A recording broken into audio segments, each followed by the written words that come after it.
Yes. Sir Colin Davies had a great importance to the start of your career. Do you still work often with him? No, sadly I don't. I mean, we move along and he does his thing. I don't know why.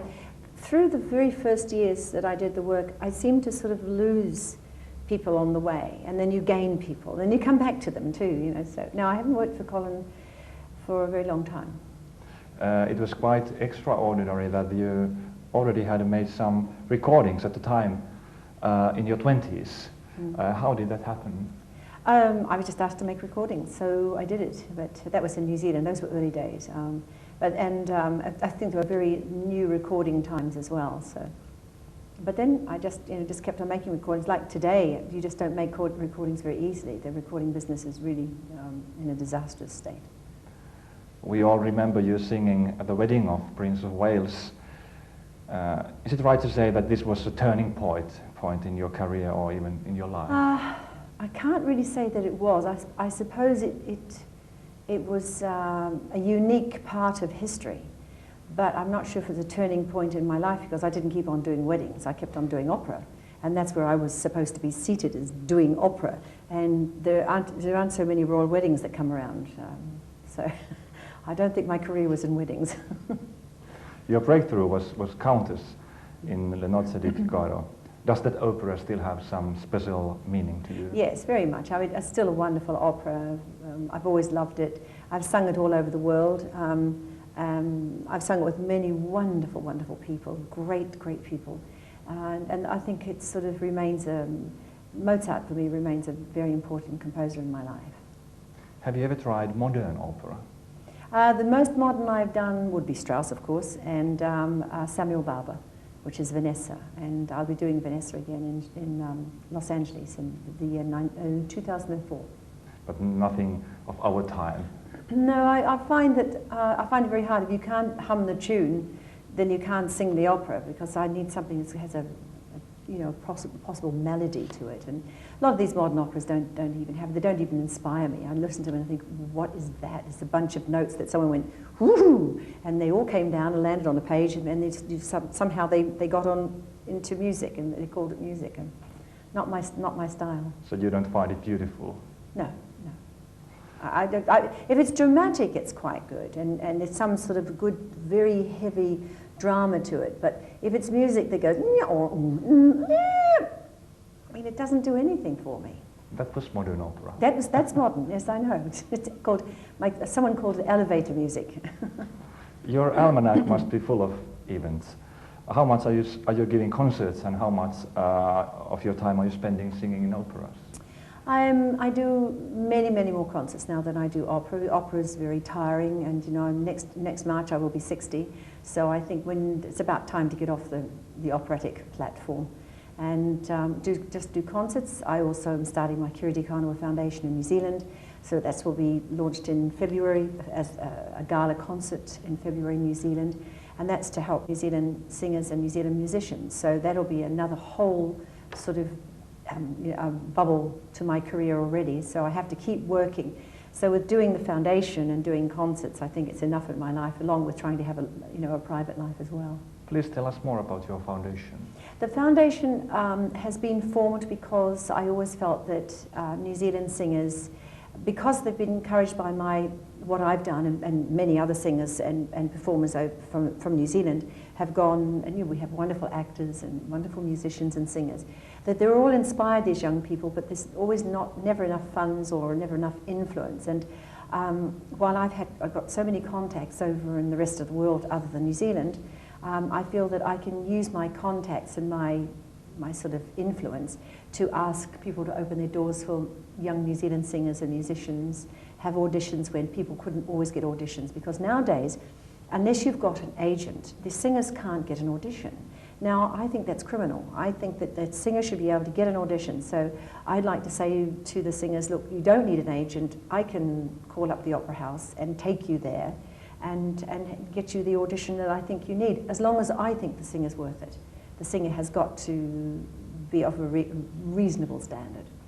And so otherwise, and later on we will get musicians, and maybe we'll even get a composer. I mean, it would be lovely to have a wonderful composer or conductor. They just have to be New Zealanders. So it's going to be kind of a Dame Kiri team. Could be. But it's also, you know, there are other foundations and funds and trust funds and things in New Zealand that it's not just exclusively for the people that I choose, it is for the whole of New Zealand. And very importantly, that, like some people think, well, a particular foundation belonging to another singer or another person, it means that mine doesn't include theirs. Well, it does, you know. And when I've now linked up with a very, very dear old friend, very, very famous New Zealander, and she will be on my concert. And we're linking up together, trying to show that, you know, we will unite rather than divide and bring our singers together. We should be as one group. And so she is a powerful force in New Zealand. And hopefully I have this sort of influence overseas. So between the two of us, I think we can show, you know, a sort of a couple of solid women who want to make sure that New Zealanders get the best chance that they can. I think many countries should have that kind of combination as well. Well, they will, as long as the people agree to agree. And this girlfriend of mine, her name is actually Malvina Major, and she's a wonderful, wonderful singer, but she had the most amazing career. She lived on a farm, had 3 children, milked the cows, you know, killed the lambs and all that sort of thing, and had a career at the same time. And she was amazing. So she's been able to have her career, national career, and sometimes international, whereas mine has been totally international. So between the two of us, I think we can sort of make a very good, formidable couple that shows that we're solid in trying to make sure the singers and the young people get a chance. You say that you're going to reduce your performings in operas. How about recordings? Are you going to? Recordings don't exist. I mean, the recording industry nowadays, it comes and goes, and you know, they're sort of looking for other sorts of fields. As to opera, at my age now, I think that I will do maybe my last, but it won't, I can't say it will be my last, but in 2004 in Los Angeles, I'll do Samuel Barber's Vanessa. And most probably, it could be my last one. Last, it's quite a large word. Yes. Last yes. is always the last. Well, you know, being 60, in my 60th year, still being on the operatic stage is really very tiring.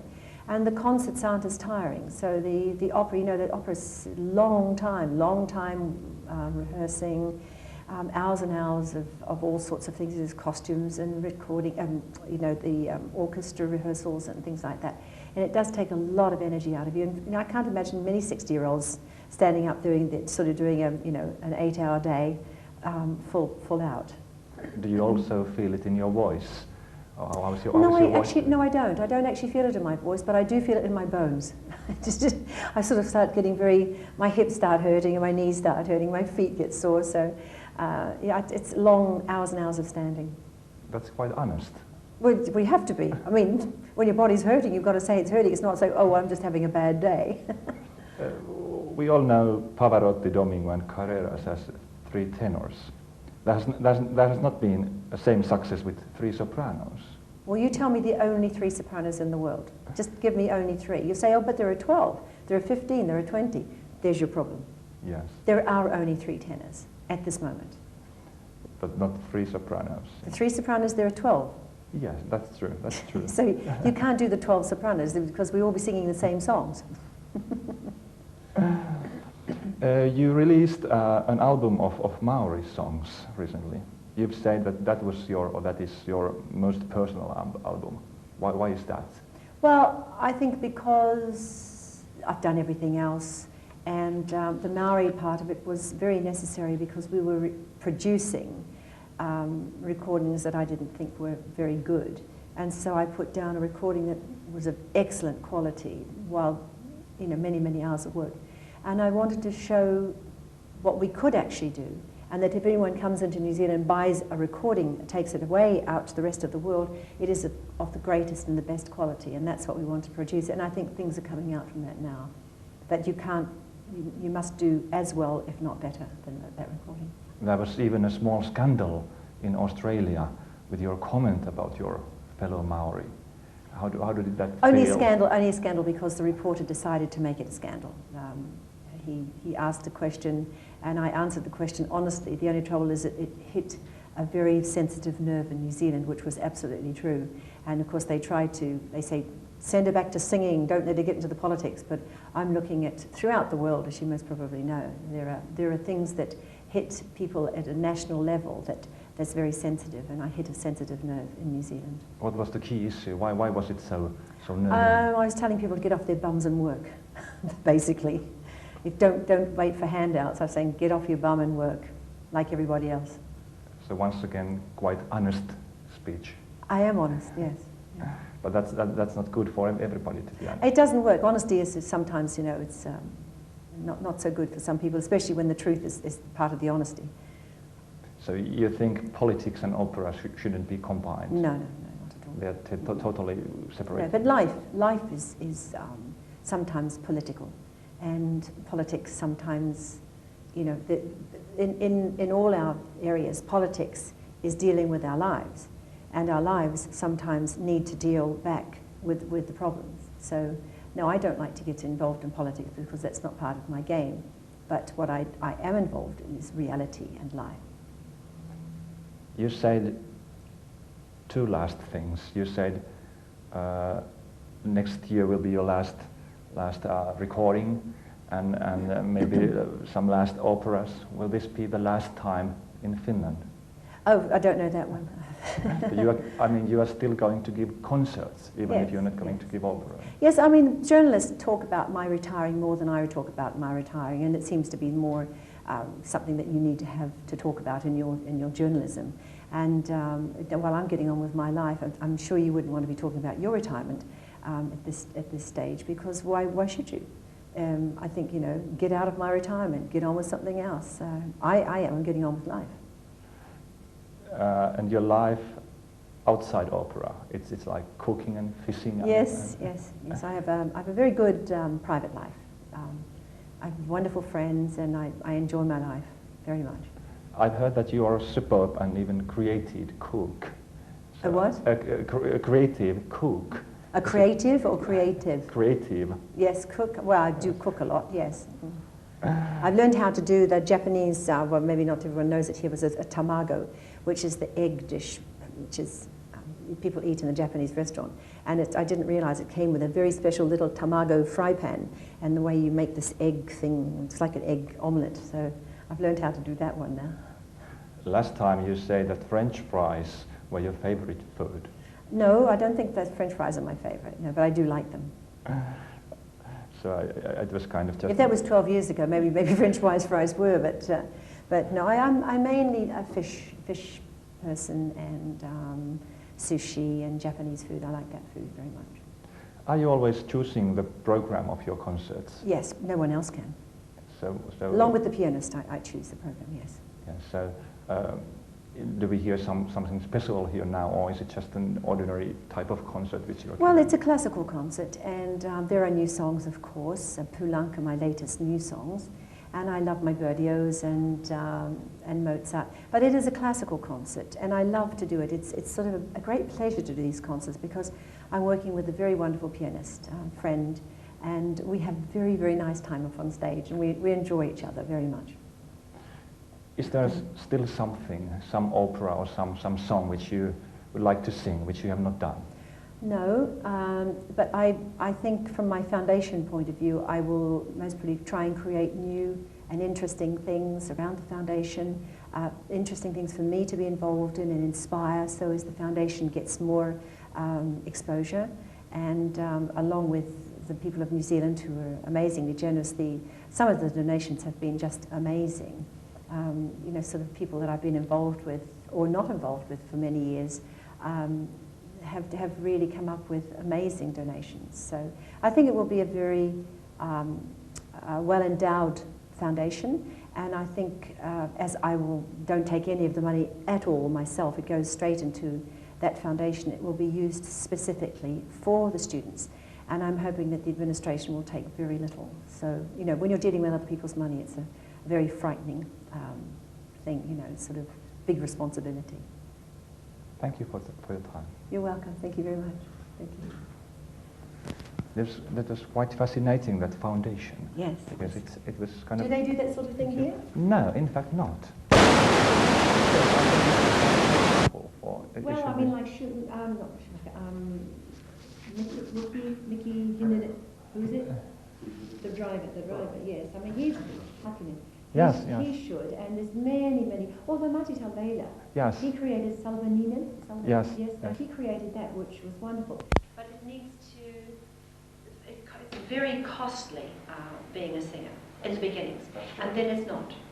So then I sort of saw the thing that how much it cost me through the years, many years of I mean, my studies were about 10 years, and then I started earning a little bit of money, and it just went on and on and on. But after that, I started earning money. So when I did start earning money, then I sort of thought, well, I've earned this amount, and maybe I should be putting some money to a foundation or something like that, you know?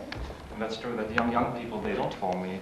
And that's for Tomi, T-O-M-I. That's my name. Tomi. Tomi, yes.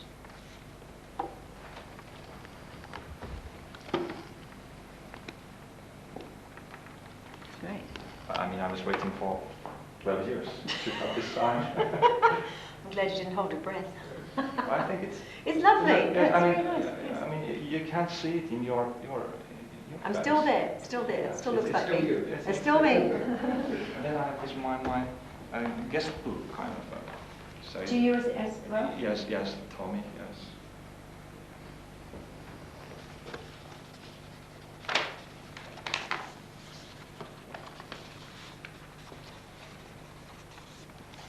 Thank you so much. Okay, you're very welcome. Thank you very much for that.